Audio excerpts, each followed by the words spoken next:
नमस्कार. 2 जूनला गुरुदेव बृहस्पती 5 महिन्यांसाठी त्यांच्या उच्च राशीत म्हणजे कर्क राशीत प्रवेश करतायत. आज आपण या भ्रमणाच्या परिणामांबद्दल बोलणार आहोत. आपल्या कुंडलीच्या पहिल्या घरात 6 हा अंक असेल तर आपण कन्या लग्नाचे जातक आहात आणि हा व्हिडिओ खास तुमच्यासाठी आहे. गुरुजी, उच्चीचे गुरु जेव्हा कन्या लग्नाच्या एकादश स्थानात भ्रमण करतील त्याचे काय फलित आहे? कन्या लग्नाच्या एकादश स्थानावरनं गुरूंचं भ्रमण कर्क राशीतनं 1 जूनला सुरू होत आहे.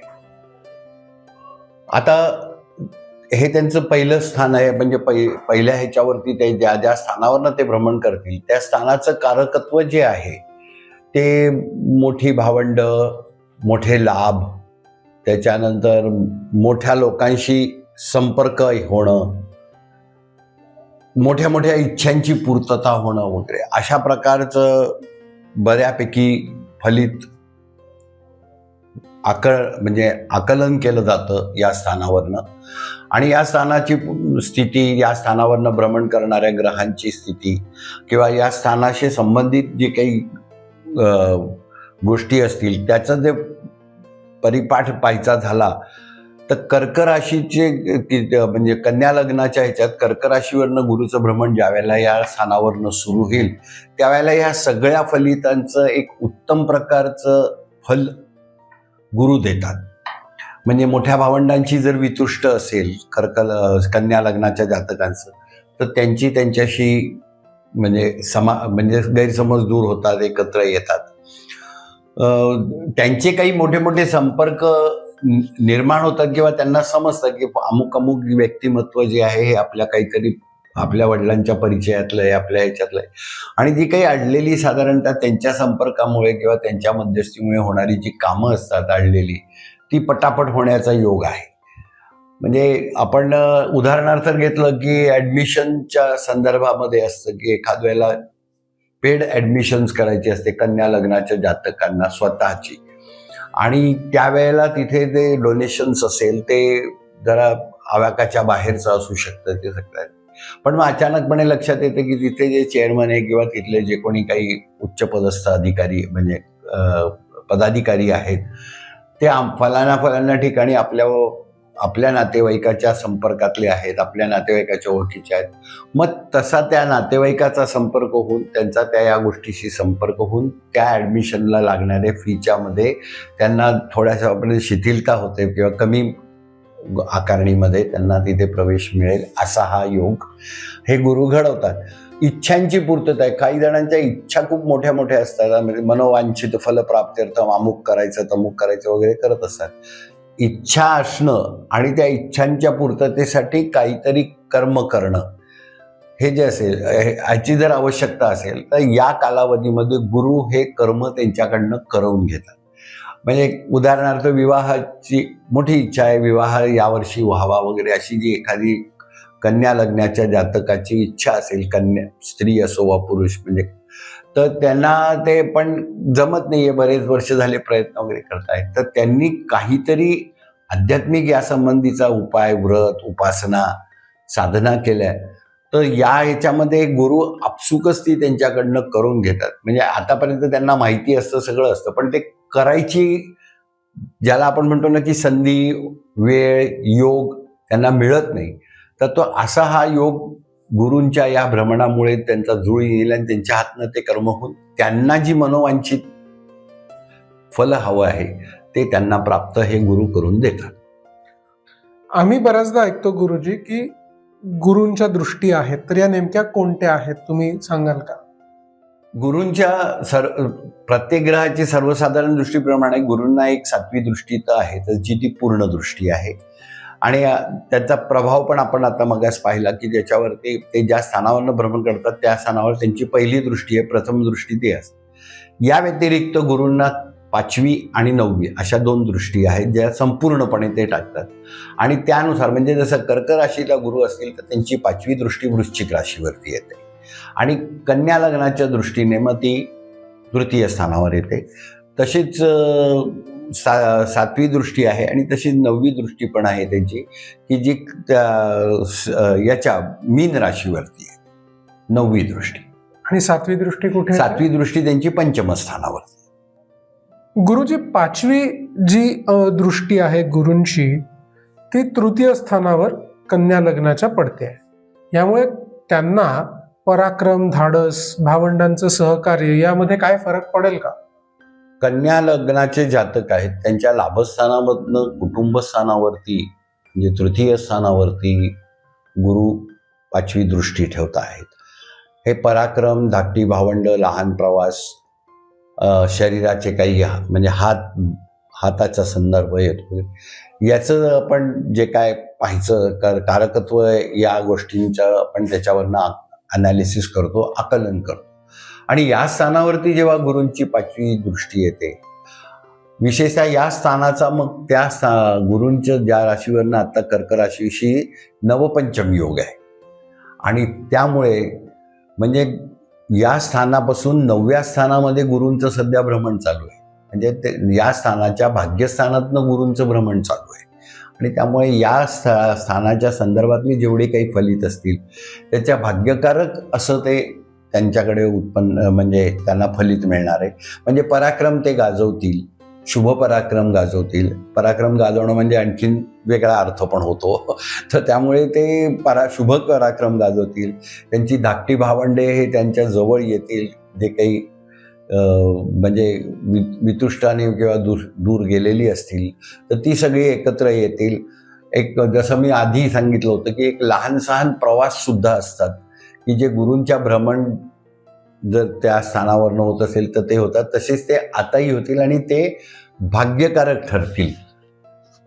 नुसतं याला जाणं, एखाद्या यात्रेला जाणं, लहान प्रवास करणं आणि त्या लहान प्रवासातनं काहीतरी त्यांना बोधात्मक आणि भाग्यकारक गोष्टींचे आकलन होणं आणि त्यांच्या आयुष्यात भाग्योदय होणं, हे 2 स्वतंत्र भाग असल्यामुळे पण हे गुरूंच्या या नवपंचम दृष्टीमुळे आणि 5व्या दृष्टीमुळे तृतीय स्थानाचे हे फलितामध्ये खूप छान भाग्यकारक घटना घडण्याचा योग आहे कन्या लग्नाच्या जातकाच्या आयुष्यात. गुरुजी, पंचम स्थानावर गुरूंची 7वी दृष्टी पडते. कन्या लग्नाचे जे विद्यार्थी उच्च शिक्षणासाठी प्रयत्न करतायत किंवा ज्यांना संतती सुखाची अपेक्षा आहे त्यांना किती यश मिळेल? कन्या लग्नाच्या लाभस्थानामधनं या कर्केच्या उच्चीच्या गुरूंचं दृष्टी, समसप्तक दृष्टी म्हणजे फुल फ्लेज दृष्टी जी आहे ती पंचम स्थानावरती येते. जसं तुम्ही म्हणालात की पंचम स्थान संतती, शिक्षण, प्रेमसंबंध वगैरे वगैरे अशा बऱ्याच भविष्यामध्ये तुमच्या काय योजना आहेत त्या, किंवा अचानक कुठून तरी उत्पन्नाचं साधन वाढणं किंवा धनलाभ होणं, तर या गोष्टींचं आपण पाहतो आणि त्यानुसार ही दृष्टी झाल्याबरोबर तुम्हाला धनलाभ म्हणण्यापेक्षा आपण म्हणू की कोणाला तरी खूप कालावधीपासून उसनवार पैसे दिलेले असतात, लिखापडी काही नसते आणि मागण्याची त्याच्यामध्ये आपण म्हटलं तर कुठे लिहिलंय मला दाखव असं म्हणणारा समोरच्या व्यक्तीचं जर कॅरेक्टर आपल्याला माहिती असतं, पण आपण अनाहूतपणे ते दिले जातात, त्याची अडचण पाहून दिलं जातं. तर असे जे काही अडकलेले पैसे आहेत ते अचानकपणे जूनमध्ये गुरूंच्या बदलाबरोबर लगेचच एक 7-8 दिवसामध्ये त्यांना ती व्यक्ती आपण होऊन ते पैसे आणून देण्याचा योग आहे. दुसरं असं आहे की शिक्षणाच्या संदर्भामध्ये सुद्धा तुमची काहीतरी म्हणजे आयुष्यामध्ये जे शिक्षण तुमच्या ह्याच्यामध्ये तुमचं टार्गेट आहे किंवा तुमचा जो काही तुम्ही ठरवलेलं आहे त्याच्यापासून पुष्कळदा काय होतं की कंटाळा येतो, भरकटलेले असतात की नको जाऊ दे, मी 2-3 म्हणजे अटेम्प्ट केले पण मला काही यश येत नाही तर मी आता हे सोडून देतो. तर अशा वेळेला अशा जातकांना उपरती होते गुरूंच्या ह्या भ्रमणामुळे की नाही चला यावर्षी आपण हे अंतिम शेवटचा प्रयत्न करून पाहू आणि यावर्षी नक्की आपल्याला यश येईल. तर अशी ही उपरती होणं आणि त्यानंतर त्यांनी त्या परत प्रयत्न करणं आणि त्यांना त्याच्यात यश येणं हे या गुरूंच्या भ्रमणाच्या माध्यमातून आणि दृष्टीच्या माध्यमातून त्यांना शक्य होणार आहे. गुरुजी, 7म स्थानावरील गुरूंच्या 9व्या दृष्टीमुळे वैवाहिक संबंध, भागीदारीचे व्यवसाय, पद प्रतिष्ठेसाठी हा काळ कसा ठरेल? सप्तम स्थानावर मध्ये मीन रास आहे. कन्या लग्नाच्या सप्तम स्थानात मीन रास आहे आणि गुरूंची याच्यावरती नवपंचम योगाची दृष्टी आहे, 9वी दृष्टी आहे. आणि सप्तम स्थानाचा आपण जसं तुम्ही प्रश्न विचारला ते बरोबर आहे की विवाह, त्याच्यानंतर पार्टनर, लाईफ पार्टनर, व्यवसायातला पार्टनर, त्याच्यानंतर माणसाची म्हणजे संसाराच्या मध्ये संसारात लक्ष देऊन तो संसार तारण करून देण्याची जी काही माणसाचा जो एक काही एखादा स्वभाव असतो, कोणी खूप रिलक्टंट असतं, कोणी खूप म्हणजे ठीक आहे बघेल, बायको करून घेईल, ते गेल्या, माझं काम फक्त एवढंच आहे, कमाई करून आणायची आणि पैसे द्यायचे, असे काही ॲटिट्यूडची जी मंडळी असतात, तर त्यांच्या लाईफमध्ये म्हणजे त्यांचं जर कन्या लग्न असेल आणि त्यांच्या लाईफमध्ये हे असं असेल की घरनं तक्रारीचंच येते की तुम्ही लक्ष देत नाही, माझं एकटीचं काम आहे का वगैरे, अशी त्यांची भार्या त्यांना म्हणत असेल, तर अशा व्यक्तींना अचानकपणे उपरती होते गुरूंच्या ह्या दृष्टीने. आणि हे भ्रमण किंवा कन्या लग्नाच्या लाभातून गुरूंचं सप्तम स्थानावरचं हे भ्रमण हे दर 12 वर्षांनी होतं. त्यामुळे आधीचे काही वर्ष त्यांचा हा जो स्वभाव असतो की तर तो हा स्वभाव जो त्यांचा किंवा त्यांचे हे ॲटिट्यूड किंवा त्यांचं हे आचरण संसाराच्या संदर्भामध्ये जरा थोडंसं नकारात्मक म्हणा किंवा एक रिलक्टन्स असं असतं, ते अचानकपणे कन्या लग्नाचे जातकांचं ते बदलतं आणि त्यांच्या संसारामध्ये खूप सुखावं असे वेव्हलेन्स निर्माण होतात आणि त्यांचा संसार सुखाचा होतो. पार्टनरच्या संदर्भामध्ये सुद्धा रुसले पार्टनर आहे की तो बोलत नाहीये काही म्हणजे, आणि तो काय करतोय हे आपल्याला समजत नाही की हा पार्टनरशिप मोडायला आहे का काय. तर ह्या गुरूंच्या भ्रमणामुळे काय होतं की त्याचं वास्तव जे आहे ते आपल्या समोर प्रगट होतं. म्हणजे कन्या लग्नाच्या जातकाचा जर एखादा व्यावसायिक संबंध पार्टनर असेल, व्यावसायिक भागीदार असेल, तर त्याच्या मनात काय आहे, तो काय करतोय, ते कसं काय, आपल्याला कसं काय समजेल, तो हे असं गेला 8 दिवसापूर्वी इकडे गेला होता, 2-3 दिवस तिकडे गेला होता. तर ही जी सगळी शंका असते, तर कन्या लग्नाच्या जातकांच्या मनामधल्या या शंका अचानकपणे सगळ्या मोकळ्या होतील किंवा त्यांना समजेल. मग त्याच्यात ते पॉझिटिव्ह असो निगेटिव्ह असो, म्हणजे त्याचं ज्या समोरच्याचा भागीदाराचं आचरण. पण कन्या लग्नाच्या जातकाला या भ्रमणामुळे द एक्झॅक्ट कॅरेक्टर म्हणजे त्याचं वास्तव त्यांच्या डोळ्यासमोर येईल.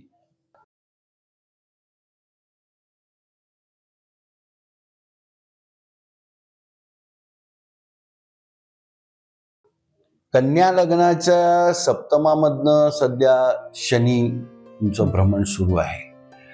त्यामुळे थोडंसं असं आहे की आचरण ज्याला म्हणतो, म्हणजे कन्या लग्नाच्या जातकांनी जे विवाहित आहे किंवा अविवाहितही असतील, स्त्री असेल व पुरुष असेल, यांनी थोडंसं संभाषणामध्ये बोलताना किंवा समोरच्याचे काही तुम्ही जर म्हणजे त्याची नक्कल करायची आहे, टिंगल करायची आहे किंवा त्याच्यावरती जोक करायचा आहे, तर तो जरा सांभाळून करावा किंवा सांभाळून त्याचे शब्द त्याच्यामध्ये शब्दाचं आचरण करावं किंवा शक्यतो टाळावा. कारण शनींच्या त्यांच्या या क्षुल्लक असेल म्हणजे क्षुल्लक कृतीमुळे सुद्धा शनी ते कर्मफल देतील, वाचाफल देतील त्याला. तर ते वाचाफलामुळे कन्या लग्नाच्या जातकांनी विशेषतः याची दक्षता घ्यावी की कुठेही काही जास्त बोलू नये, अन्यथा त्यांच्या लाईफमध्ये, त्यांच्या संसारामध्ये, समोरच्याच्या संसारामध्ये वितुष्ट निर्माण होतील, आपापसामध्ये वितुष्ट निर्माण होतील, कुटुंबात ही विशेषता होतीलच. कारण कुटुंब स्थानावरती पण गुरूंची दृष्टी आहे. तर हे टाळण्यासाठी म्हणून गुरूंचा जो बळ त्यांनी उपलब्ध करून घ्यावा, जे आहे गोचरीमध्ये जे आहे ते प्रत्यक्षात आचरणात आणावं, म्हणजे मग त्यांना काही त्रास होणार नाही. पण त्याच्याबरोबर त्यांनी थोडीशी गुरूंची उपासना साधना केली पाहिजे. आणि कन्या जातकाच्या लग्नांना म्हणजे कारकत्व त्यांच्याकडे शुक्राचं आहे, पण कन्या लग्नाचा मारक पण शुक्रच आहे, द्वितीय असल्यामुळे तो मारक आहे, तो भाग्येश पण आहे. त्यामुळे अशा कन्या लग्नाच्या जातकांनी ज्यांना जर लाईफमध्ये जर खूप म्हणजे ज्याला आपण म्हणतो की सरळ घास खायचा तो त्यांना पुष्कळदा असा खावा लागतो, ह्याच्या कन्या लग्नाच्या जातकांना विशेषतः ज्या वेळेला त्यांच्या लग्नावरती म्हणजे कन्या लग्नावरती शनींची गोचरी पूर्ण दृष्टी असते, आणि त्यामुळे काय होतं की ते थोडंसं सगळं विस्कळीत होतं आणि शनींची दृष्टी ही 2.5 वर्ष असणार आहे. त्यामुळे 2.5 वर्षात पुष्कळ फरक पडू शकतो. म्हणून कन्या लग्नाच्या जातकांनी एक समजायला लागल्यापासून म्हणा किंवा थोडंसं वयात आल्यावर किंवा विवाहाच्या संदर्भामध्ये विवाह ठरल्यानंतर स्त्री किंवा पुरुष कोणी असो त्यांनी एकतर हिरा वापरावा अथवा पांढरा पुष्कराज घालावा करंगळीजवळच्या बोटामध्ये किंवा पदकामध्ये गळ्यात. आणि तेही जर शक्य नसेल पांढरा पुष्कराज घेणं तर ओपेल नावाचा एक खडा येतो तो त्यांनी पदकामध्ये गळ्यात घालावा. डायमंड स्त्री असेल तर त्यांनी कानात घालावा आणि पुरुष असेल तर त्यांनी एकाच कानामध्ये घातला तरी चालेल. स्त्रियांनी दोन्ही कानातल्या कुड्यांमध्ये तो घालावा. आणि त्याचबरोबर वाचेवरती कंट्रोल करण्याकरता किंवा आपसुकत काही चुकीचे शब्द तोंडातून ओघाओघाने निघण्याकरता लोकांनी गैरसमज करून घेण्यामुळे घेतातच लोक. आपण अशातही आता आपण बऱ्याच प्रकारात हा प्रकार पाहायला मिळतो आहे तर तो ऐकायलाही मिळतोय. तर त्यांनी 3.5 रतीच्या वर वजनाचं पाचू घालावा. दशमेश आणि लग्नेश म्हणजे लग्न त्यांचं बलवान होईल आणि अशा परिस्थितीमध्ये कुठल्याही प्रतिकूलतेमध्ये सुद्धा ते तरुण जातील. धन्यवाद गुरुजी. आपल्या वेळेकरता, आपल्या मार्गदर्शनाकरता. आपल्यालाही गुरुजींना काही प्रश्न विचारायचे असतील तर आपण आम्हाला व्हॉट्सअपद्वारे संपर्क करू शकता किंवा खालती कॉमेंट्समध्ये लिहू शकता. धन्यवाद. धन्यवाद.